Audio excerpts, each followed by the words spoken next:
Welcome আইসগো to my মগো vlog. বাসায় অনেক মেহমান আইবে হেয়ের লাইকে ছোট্ট একটা আয়োজন করছিলে। আসসালামু আলাইকুম হগল দিরে। এখানে প্রায় 6 কেজি গোশের মতন আছে। এখন গরুর মাংসটারে ধুইয়ে সুন্দর একটা বড় পাতিলে চড়াই দিতে আছে। অনেকগুলো দিয়ে দিছে আর কি, পেঁয়াজ কুচি, রসুন কুচি, হলুদের গুঁড়া, মরিচের গুঁড়া সব কিন্তু পরিমাণ মতো দিয়ে দিছে। এরম মাপামাপি নেই, কারণ অনেক তো এই লেগে পরিমাণ মতো সব কিছু দিয়ে দিছে। আর পরিমাণ মতো লবণটা দিয়ে দিছে। আর আদা বাটাটা একটু পরে দিছে আর কি, বাইটে কুলাইতে পারে নাই, লেগে একটু পরে দিছে। আর কতগুলো গরম মশলা দিয়ে দিয়েছে, যে তেজপাতা, দারচিনি, এলাচ এইগুলো দিয়ে দিয়েছে ভালো মতো, প্রায় 15-20টার মতন আর কি সব দিয়ে দিয়েছে। আর এখন দিয়ে দিয়েছে যে পরিমাণ মতো তেল। গরুর মাংস দিয়ে এমনিই তেল বাইরে, মানে অত্যাধিক দেওয়ারও প্রয়োজন নাই। এবার একটু পরিমাণ মতো পানি দিয়ে দিয়েছে। এখন ভালো মতন এটা মাখাইতে আছে। আজকে মাটির চুলায় আর কি রানবে, অনেক ভালোই হয়েছিল। সবাই মিললে আর কি রানলে টানলে মজা লাগে। আর মাংসটা কিন্তু অনেক অনেক মজা হয়েছিল।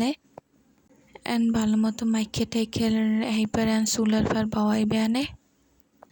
অনেকগুলা মাংস তো এই লেগে একটু বেশিক্ষণ ধরে মাখতে আসে, যাতে মশলাটা ভালো মতন মাংসের গায়ে যায়। আর একটু জিরে বাটা দিয়ে দেছে। আর মশলাগুলো সব বাটা আজকে আরও বেশি ভালো লাগবে না হইতে। এরপরে এই যে চুলা এখন বওয়াই দিয়েছে, আর এক্সট্রা কোনো আর পানি দেওয়া লাগবে না। এখন বসাই টসাই এখন লাড়তে আছে ভালো মতন। এটা প্রায় 1 ঘন্টার মতো খালি কষাইছিলে, হ্যারও মনে হয়তো বেশি হইবে। মানে ভালো মতন কষাই লইছে। এখানে কিন্তু কোনো পানি দেওয়া হয় না, এখন কিন্তু পানি গা দিয়ে বাইরেই গেছে এমনিই। আর অফ ক্যামেরায় কিন্তু আদা বাটাটা দেওয়া হয়েছিল, কিন্তু আর কি ওড়ে নাই মোবাইলে। এখন অল্প একটু আর কি গরম পানি দিয়ে দিয়েছে মগ ইকুলে, আবার দোফাইকে চুলাই জলে হেই লেগে ওইটা গরম পানি বহাই দিয়েছে। আর এই গরম পানি দিতে হয় কিন্তু, তাইলে কিন্তু তাড়াতাড়ি আরও সেদ্ধ হয়ে যায়, ঠান্ডা পানি দেওয়া যাইবে না। তারপর ঢাকনি দিয়ে আবার হেরম কষাইছি। এখন এই মাংসটা ঠিকঠাক হয়েছে না মুই আবার একটু খাইয়ে দেখছি। মুই না খাইলে তো আর হইবে না, একটু লবণ দেওয়ার লাগে ওইলো খাইতে হয়। হেয়ের পরে আবার ভালো মতন কষাই লইছে, লাড়তেই আছে। কালার কিন্তু চেঞ্জ হয়ে গেছে এখন। আর পানিটাও টাইনে গেছে, মাংস মোটামুটি সেদ্ধ হয়ে গেছে প্রায়। এখন এই 3 কেজির মতন আর কি বড় বড় সাইজের আলু দিয়ে দিয়েছে। এখন ভালো মতন আবার লাড়তে আছে।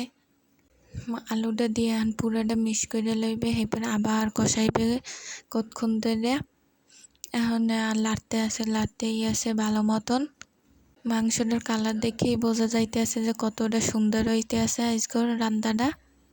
আরও কিছু কষাইনের লাগে এখন আবার ঢাকনি দিয়ে রাখতে আছে, আর একটু পরপর লাড়িয়ে দিতে আছে যাতে তলায় না লাগে যায়। আর এইদিকে এই যে গরম পানি দিয়ে দিতে আছে, মানে বেশি একটা লাগবে না, গায়ে গায়ে রাখবে, মানে অত্যাধিকও জোল রাখবে না। এবার কতগুলো কাঁচামরিচ দিয়ে দিয়েছে। মাংসটা কিন্তু মোটামুটি ভালো সেদ্ধ হয়ে গেছে, এর লেগে অত্যাধিক পানি দেয় নাই, মানে পরিমাণ মতো যে রাখবে জোল সেইরকম বাইলে পানি দিয়ে প্রায় আধা ঘন্টার মতন আর কি রাইন দিয়ে উড়াইয়া লাইছিলে, আধা ঘন্টা বা 40 মিনিট এরকম। এরপর ভাজা জিরার গুঁড়ি দিয়ে দিয়েছে।